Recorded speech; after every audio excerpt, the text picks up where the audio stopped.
Salut, c'est Seb. Alors aujourd'hui, eh bien écoute, il est à peu près à 6 h du matin, il fait extrêmement beau, on est sur Riverside à Phnom Penh et puis là je rentre et je viens de faire une grande découverte, c'est qu'on a des feux un petit peu partout qui ont fleuri aux quatre coins de la ville et ça peut paraître complètement fou quand je le dis comme ça, mais il faut savoir qu'il n'y a pas si longtemps que ça, et quand je dis il n'y a pas si longtemps que ça, c'est récent, c'est vraiment dans cette année où il n'y avait pas de feu et la circulation, tu peux te demander comment ça s'organise, c'est un petit peu à l'ancienne, c'est-à-dire un concept qui est basé à mi-chemin entre le premier arrivé, premier servi, pondéré par la taille de ton véhicule. Ça veut dire que si tu avais un 4x4 et que tu arrivais dans un croisement, il y avait de fortes chances que tu passes en premier. Disons qu'on discutait assez peu la priorité. Ça, c'est la version un peu classique. Après, dans les faits, c'est un truc où les motobikes, les motos, donc les gens qui roulent en mobilette ou en moto, sont beaucoup plus mobiles, donc ça passe dans tous les sens, dans les deux sens. C'est quelque chose qui est un peu pénible à appréhender quand tu es étranger et qui peut être source de problèmes. Mais bref, tu vois peut-être derrière moi, là le feu il est au rouge, mais ça ne déclenche pas les passions, c'est-à-dire que les gens, ils n'ont pas l'habitude. Donc en fait, ils ne s'arrêtent pas tout simplement. Ouais, tu vois, là les deux sont au rouge, donc normalement, ça devrait être calme, mais là tout le monde passe, quoi. Et c'est vrai que il y a assez peu de temps, en fait, il n'y avait pas ce type d'infrastructure, et donc les gens ne sont pas habitués tout simplement à les respecter. Mais au-delà de ça, c'est vrai qu'on a vu pousser, là, en me baladant un peu hier, j'ai vu qu'il y avait beaucoup de policiers maintenant un peu partout, aux heures de pointe, en fait, il y a un policier sous chaque feu, quoi, quasiment, pour obliger les gens à s'arrêter, tellement, en fait, il n'y a pas de code de la route non plus, et le permis, il le donne pratiquement à tout le monde. Donc, en réalité, tu vois qu'il y a un petit boulot d'éducation à faire pour que ça commence à marcher. Mais bref, on va parler également des infrastructures ici et là encore ça va peut-être te surprendre, mais jusqu'à pas longtemps il n'y avait pas de ligne de bus, c'est-à-dire que là tu vois qu'on en a 4 derrière nous et que c'est une nouveauté, encore une fois c'est très récent. Il y en avait une de ligne il y a 5 ans où je crois qui avait été lancée puis qui a été arrêtée faute de clients, quoi. Mais là en réalité l'offre a été revue, repensée, ils ont augmenté le nombre de bus et ça a l'air de prendre un petit peu parce que se déplacer à Phnom Penh, c'est compliqué. C'est compliqué pour plusieurs raisons. La première, c'est que la ville est grande et la ville est très peuplée, elle est de plus en plus. On devrait gagner 1 million d'habitants sur une période d'à peu près 15 ans, donc c'est énorme. Et puis surtout, il n'y a pas de transport autre qu'individuel quasiment, c'est-à-dire que tu vois, les gens se trimballent soit en tuk-tuk à 8-10 dedans, soit en moto-drop, c'est-à-dire les chauffeurs de moto qui te prennent à l'arrière. Et c'est un peu le mode de transport local, quoi. En gros, ceux qui ont un peu plus d'argent s'achètent une moto eux-mêmes, mais donc du coup, on n'est pas dans une culture vraiment d'avoir des infrastructures communes sur cet aspect-là. Et puis de l'autre côté, il y a quand même un développement important des infrastructures, effectivement, des routes notamment, à Phnom Penh évidemment, mais dans le reste du pays aussi. Sur les 3 ans que j'ai passé ici, j'ai vu des grandes nationales refaites, c'est-à-dire celles qui vont à Sihanoukville, celle qui va également à Siem Reap, complètement réaménagée. Et ça, on avait quand même grand besoin parce que c'était quand même très chaotique. Enfin, ça ressemblait beaucoup plus à un chemin de terre à certains endroits qu'à une route, quoi. Et là, ils ont posé effectivement tout ce qui est la partie tout à l'égout, etc. Donc, ils ont fait quand même énormément de travaux très récemment, effectivement. Et c'est un truc qui se développe, effectivement. Pour Phnom Penh, faut savoir qu'il y a un aéroport, qu'il y a beaucoup de condos qui sont en construction, j'en ai déjà parlé quelques fois, et qu'il y a de plus en plus d'expatriés aussi, ce qui fait qu'il y a une vraie demande à la fois qui est cohérente, parce que quand tu es promoteur et que tu dis bon, je vais poser un building de 1000 logements à tel endroit, avoir des infrastructures pour pouvoir faire circuler les voitures qui vont venir se garer dedans, ça commence à être une problématique majeure.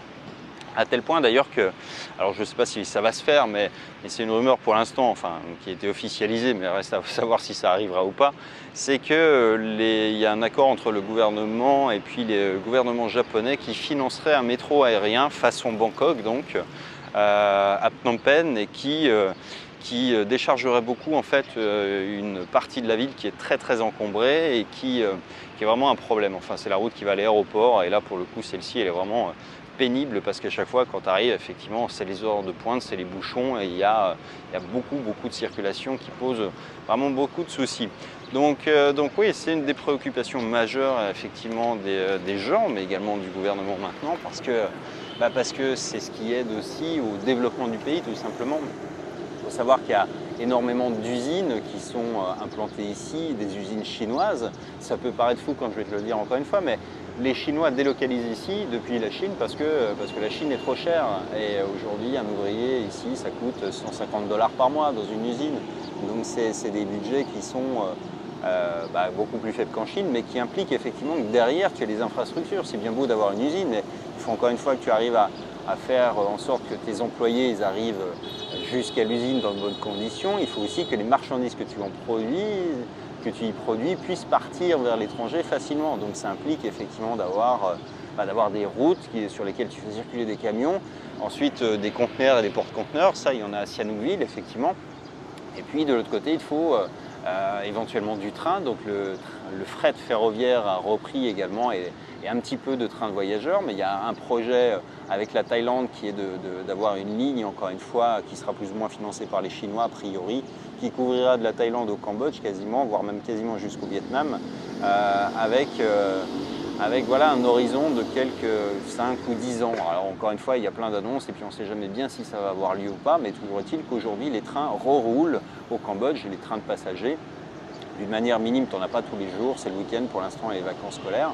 Ça ne va pas partout, pas encore, mais c'est quelque chose qui revient. Donc il y a plein de choses qui sont en cours de développement, encore une fois. Tout ça, ça demande du temps en réalité. Et c'est vrai que la ville pousse plus vite que les infrastructures. C'est vrai que quand tu le regardes, il y a des endroits où c'est assez simple de faire passer des routes parce que tu n'as rien, tu n'as pas grand-chose à faire hormis à damer, à goudronner, donc ça peut aller assez vite. Et puis à d'autres endroits, il y a des problématiques majeures parce que tu ne peux pas étendre la largeur de la rue, donc ça pose des problèmes. Il faut faire de la construction aérienne, c'est ce qu'ils commencent à faire, c'est-à-dire du chevauchement de rues sur plusieurs niveaux. Et tout ça, effectivement, c'est un axe majeur du développement futur de la ville, et même du pays, parce que c'est crucial, effectivement. Ici, on voit les limites du développement, parce qu'à Phnom Penh, les gens qui ont de l'argent, ils roulent en 4x4, il y a de plus en plus de gens qui ont une voiture individuelle, donc du coup, il y a de plus en plus de monde sur les routes, mais les routes ne sont pas plus grandes. Donc l'équation est toujours la même en somme. Et voilà pour ce petit point sur les transports et sur les infrastructures du Cambodge. Il faut savoir également qu'on a 2 aéroports, enfin à Phnom Penh et un à Siem Reap, qui sont, celui de Phnom Penh est encore en travaux parce qu'il est encore en agrandissement. Et puis il y en a un dernier qui est un aéroport minime qui est à Sihanoukville sur la côte, qui va tendre à se développer. Là, il y a de plus en plus de lignes qui vont se mettre en place. Je crois qu'ils vont en avoir une depuis la Thaïlande directement, et puis il y en a une à l'heure actuelle qui vient depuis Singapour jusqu'à Sihanoukville. Donc ça commence à arriver, sinon après c'était plutôt des dessertes locales, intra-pays de Siem Reap jusqu'à Sihanoukville. Effectivement, c'était pas mal parce que si tu n'as pas beaucoup de kilomètres sur la carte, en réalité ça chiffre en heures. Ici, c'est vrai que quand tu veux faire 200 km, tu comptes plutôt 4-5 heures, quoi. Ce qui fait une petite moyenne, mais ce n'est pas tant dû à la circulation à Phnom Penh. Alors il y a ça qui rentre en ligne de compte, mais il y a également la qualité des infrastructures. Il y a des endroits où tu ne peux pas rouler plus vite que ça. Et c'est vrai que encore une fois, c'est pour ça que c'est un des enjeux majeurs du développement du pays, c'est parce qu'il faut que ça roule, quoi, pour que les gens puissent se déplacer, puissent développer le tourisme, puissent faire un peu tout ça. Donc c'est encore une fois vraiment une problématique que le gouvernement semble prendre très au sérieux. Et là, tu vois, sur cette partie-là, on est sur Riverside. Il travaille également sur l'extension de la partie un petit peu piétonne. Ils vont rajouter 2 ou 4 km, je crois. Donc, ils font un petit peu attention à ça aussi maintenant. Donc, c'est vrai que c'est intéressant de voir comment évolue le pays justement sur ces problématiques-là, parce que ça va donner une ville qui est plus ou moins agréable à vivre à terme, parce que si le transport c'est un enfer et qu'en plus tu n'as pas d'espace vert, pas d'endroit pour venir te balader, ça va être forcément quelque chose qui est pénible. D'autant que les Khmers, ils aiment beaucoup en fait le matin, tu vois, là il est 6h, 6h15, sortir pendant qu'il ne fait pas trop chaud, il faut un peu de sport, un peu de marche, un peu d'exercice.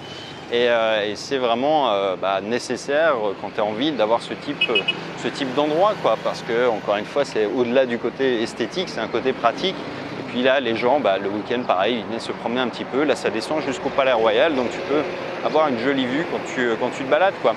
Et voilà pour en finir sur les problématiques donc des infrastructures du Cambodge. Encore une fois, d'ici 4-5 ans, je pense que la ville aura encore une fois fondamentalement changé sur beaucoup d'aspects, mais pas seulement la ville, le pays aussi, parce que parce que sur une échelle de 3 ans, je l'ai déjà vu beaucoup évoluer et je pense que ça va continuer parce qu'il y a un vrai besoin d'une part, mais surtout une vraie volonté de le faire.